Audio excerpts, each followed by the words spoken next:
আর আমার এদিকে কিন্তু বাংলাদেশ, আর এ পাটায় ইন্ডিয়া। ওই পার থেকে এপারে কিন্তু নিয়ে আসলো। এটাই হচ্ছে মহিষমারি চর। কোনোদিন এরকম হয়েছে যে চরের আপনাদের বাড়ির একদম ওইদিকে পানি চলে গেছিল বা এরকম কিছু? ওটা মানে মোটামুটি কত সালে? 1998 সালে। আজ আমি চলে এসেছি ভারত বাংলাদেশ সীমান্তে এক অনন্য জায়গা মহিষমারি চর। নদীর বুক চিরে ভেসে থাকা এই চরের মানুষজনের জীবন সত্যি আলাদা। এখানে নদী ভরসা, নৌকায় যাতায়াতের একমাত্র পথ। আপনারা দেখছেন একদিকে বিস্তীর্ণ নদীর বুকে নৌকা ভেসে চলেছে, আর অন্যদিকে গ্রামবাসী প্রতিদিনের প্রয়োজনীয় জিনিসপত্র নদী পার করে আনছে। এখানকার জীবন কঠিন হলেও ভীষণ সরল আর প্রকৃতির কাছাকাছি। চলুন আজকের এই ব্লগে আমরা কাছ থেকে দেখে নেব মহিষমারি চরের মানুষজনের জীবনযাত্রা, সংগ্রাম আর নদী পাড়ের অনন্য সৌন্দর্য।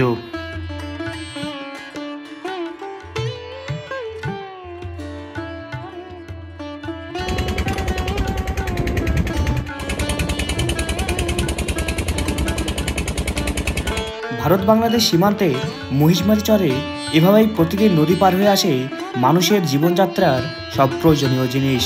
চাল ডাল থেকে শুরু করে প্রতিটি নিত্য প্রয়োজনীয় বোঝা তারা নিজের কাছে তুলে নেয়। নৌকায় এখানে একমাত্র ভরসা। এই নৌকার উপর নির্ভর করে টিকে আছে গোটা গ্রামের বেঁচে থাকা। মহিষমারি চরের মানুষের জীবন যেন নৌকার সাথেই বাঁধা। মানুষ আর মালপত্র সব কিছু একই নৌকায় নদী পার হয়। কেউ যাচ্ছে স্কুলে, কেউ বাজারে, আবার কেউ পরিবার চালানোর জন্য নিয়ে আসছে খাবার আর প্রয়োজনীয় জিনিসপত্র। একটা ছোট্ট নৌকা এখানে হয়ে ওঠে সেতু, যা এই চরকে যুক্ত করে বাইরের পৃথিবীর সঙ্গে। ভেসে থাকা এই যাত্রা শুধু জীবিকা নয়, টিকে থাকারও গল্প।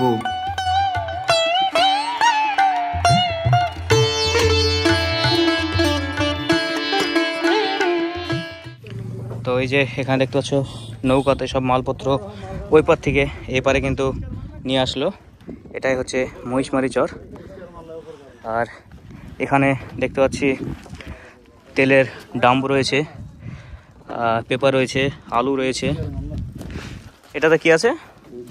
গরু খাবার। তো এগুলো সব ওই পার থেকে নিয়ে আসলো।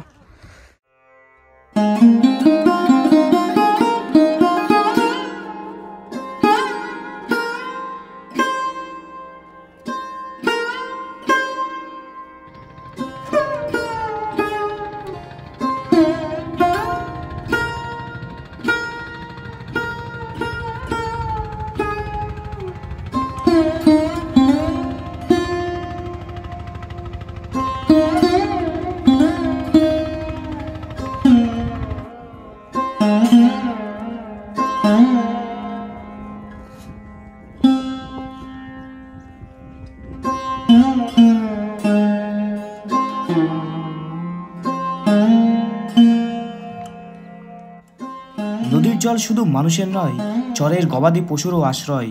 দিনের গরম শেষে পশুগুলোকে নামানো হয় নদীতে স্নানের জন্য। ঠান্ডা জল ডুব দিয়ে ক্লান্তি ঝেড়ে ফেলে তারা, আর পরের দিন কাজের জন্য তৈরি হয় নতুন করে। চরের এই জীবনচক্রে মানুষ আর পশু দুজনেই ভরসা এই নদী।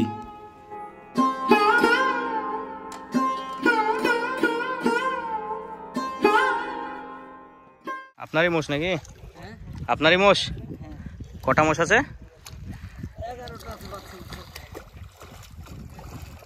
তো প্রতিদিন এইভাবে স্নান করান নাকি?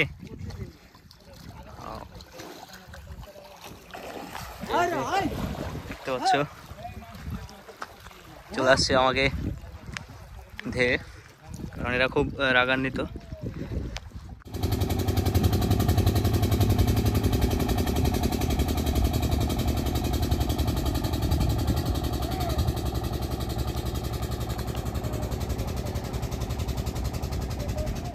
আর এরকম দেখতে পাচ্ছ আমার পিছনে পদ্মার প্রবাহমান শাখা বয়ে যাচ্ছে, আর সুন্দর স্রোত, সেই সঙ্গে মৃদু বাতাস আর পাখির কিচিরমিচির। দারুণ একটা মানে প্রাকৃতিক মনোরম পরিবেশ। তো এখানেই খাওয়া দাওয়া করবো, দেখতে পাচ্ছ। আর সঙ্গে আমার বন্ধু রয়েছে রনি। আর যে সামনে হট্টিটি পাখিও দেখতে পাচ্ছ উড়ে যাচ্ছে। সুন্দর একটা প্রাকৃতিক মনোরম পরিবেশ। এ পাশটায় পুরোটা ফাঁকা, আর আমার এদিকে কিন্তু বাংলাদেশ, আর এ পাটায় ইন্ডিয়া।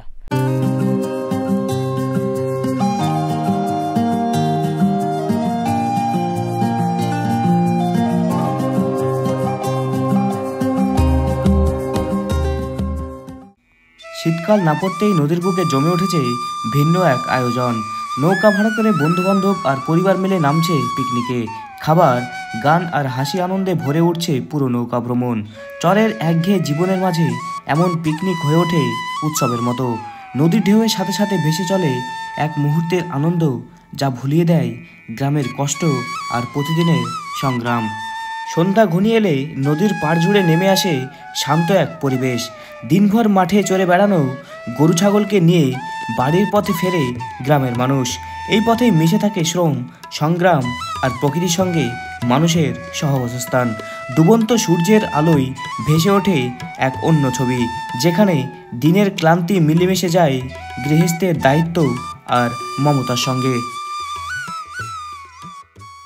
আমি এখন আছি ভারত বাংলাদেশ সীমান্তবর্তী মহিষমারি চরে। আর আমার এখন যে জায়গাটায় দাঁড়িয়ে আছি, এই পাশে দেখতে পাচ্ছ এগুলো এই যে নদী ভাঙনে এগুলো ভেঙে গেছে। এর আগে যখন প্রায় 1 বছর আগে শীতকালে যখন এসেছিলাম, তখন এই জায়গাটা মানে এটা আরও সামনে ছিল, এখন যেটা ভেঙে পুরো এই পর্যন্ত চলে এসছে। মানে জল যদি আরও বাড়ে তো আরও কিন্তু এই দিকটায় চলে যাবে। তো এরকম একটা পরিস্থিতি। তো একটা সময় আমরা যখন শয়তানপাড়া চর যখন যেতাম, তো এই পথটা দিয়ে কিন্তু যেতাম, এখন সেটা পুরো ভেঙে গিয়েছে। আর এখন দেখতে পাচ্ছ এই পথ, এই যে পথ, তো এই পথ দিয়ে কিন্তু এখন এইভাবে যাচ্ছে মানুষজন, এই পথটা দিয়েই, যেটা সোজাসুজি যাওয়া যেত। তো এখন প্রত্যেকটা চরে যেখানে মানুষরা বসবাস করে, তো সেই সব চরের মেন যে জায়গাগুলো যেখানে একটু ঘনবসতি আছে, তো সেখানে কিন্তু ফেরিঘাট হয়েছে। তো সেই ফেরিঘাটগুলোতে কিন্তু মানুষ পারাপার হয়ে ওপার থেকে এপারে আসছে, এবং এপার থেকে মানুষজন সামগ্রী কিন্তু ওই পারে যাচ্ছে এবং সেগুলো নিয়ে আসছে। তো সেগুলো কিন্তু এই নৌকার মাধ্যমে কিন্তু হচ্ছে।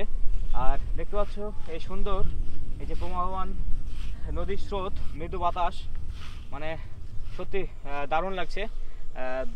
দারুণ একটা মনোরম, একটা প্রাকৃতিক মনোরম পরিবেশ। আর এই পথটা দিয়ে কিন্তু, এই নদী পথ দিয়ে কিন্তু নৌকা পারাপার করে আসলাম। আর হচ্ছে সামনে দেখতে পাচ্ছ একটা নৌকা আসছে, এখানে ইন্ডিয়ার ফ্ল্যাগ রয়েছে। তো এইভাবে কিন্তু মানুষজন নৌকায় পারাপার হচ্ছে। তো এই যে সামনে নৌকা,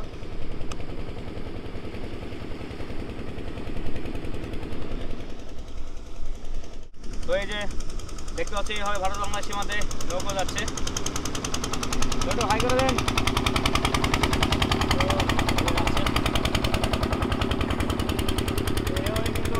নৌকায় মানুষজন পারাপার হচ্ছে।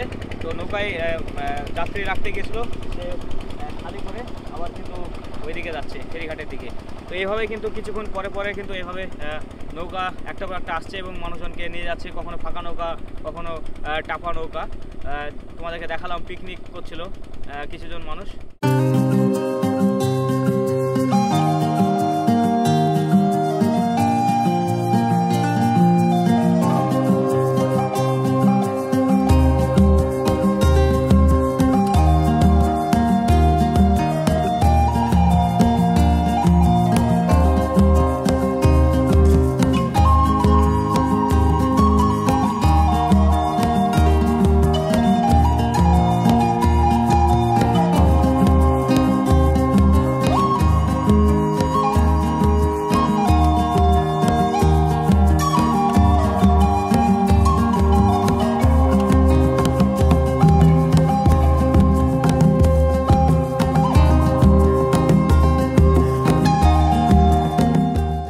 আমি এখন যে পথটা দিয়ে হাঁটছি, এটাই কিন্তু সেই এই চরের কিন্তু মানে প্রধান পথ বলা যেতে পারে।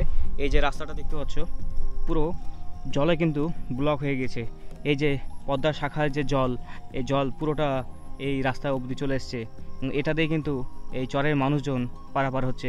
তো এখন যেহেতু সন্ধ্যা ঘনিয়ে আসছে, সেই কারণে কিন্তু আমি এখন যেতে পারবো না, কারণ ওই দিকটায় এখন 0 পয়েন্ট, ওইদিকে বিএসএফ রয়েছে, ভারত বাংলাদেশ সীমান্ত। যেহেতু আমরা অন্য জায়গা থেকে এসেছি, বাইরে থেকে এসেছি, এবং এখানে যারা স্থানীয় মানুষ যারা এখানে একদম বসবাস করছে, তো তাদের জন্য সন্ধ্যার পর এদিকে যাওয়া সেফ। তো এটাই কিন্তু পথ। তো এই পথ সকালে হয়তো তোমাদেরকে দেখাতে পারতাম, বা ওইদিকে একটু গিয়ে হয়তো দেখাতে পারতাম, যেহেতু সন্ধ্যা হয়ে গেছে তো সেই কারণে ওইদিকে যাওয়া আমার মনে হয় ঠিক হবে না। আর এদিকে দেখতে পাচ্ছ সূর্য অস্ত যাচ্ছে, আর সামনেই এই যে নৌকা যাচ্ছে, আর এদিকটাই কিন্তু সেই মহিষমারি চর। তো বন্ধুরা, আমি এখন মহিষমারি চরের কাছে আছি, আর আমার এই পাশটায় কিন্তু শয়তানপাড়া চর এবং চর মনসুরপুর। তো এখানে একজন স্থানীয় চরের একজন মানুষকে পেয়ে গেছি, তো তার মুখ থেকে শুনবো এই চরের জীবন কাহিনী এবং এই জীবনযাত্রার একটু গল্প। তো আপনার নাম কি? আমার নাম সেলিম শেখ। কোথা থেকে আসছেন? আমি আসছি আখরিগঞ্জ থেকে। ওখানে কি করতে গেছিলেন?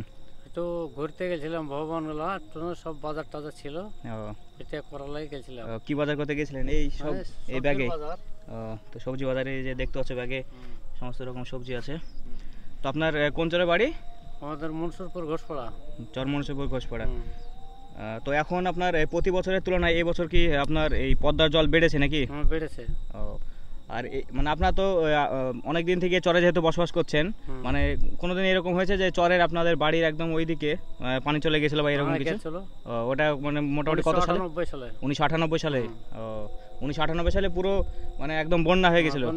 তখন আপনার নৌকায় পুরো একদম বাড়ির ওখান থেকেই যাতায়াত করতেন। আর তখন আপনার ফেরিঘাট কোনটা ছিল? ওইটাই ছিল। ওটাই ছিল ফেরিঘাট। আখরিগঞ্জ।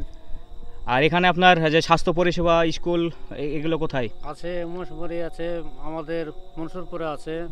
মহিষমারিতে আছে। তো মহিষমারিতে স্বাস্থ্য পরিষেবা আছে, তাই তো? আর আর যদি কোনো বাজার টাজার করতে গেলে আপনাদের মেন বাজার কোথায়? শিবনগর আখরিগঞ্জ। শিবনগর আখরিগঞ্জ। তাহলে এখন বাড়ি যাবেন? হ্যাঁ, বাড়ি যাব। ঠিক আছে, সন্ধ্যা হয়ে গেছে, আজান দিচ্ছে, তাহলে বাড়ি যান। ঠিক আছে, আসেন, বেরিয়ে যান। হ্যাঁ ঠিক আছে, যাবো।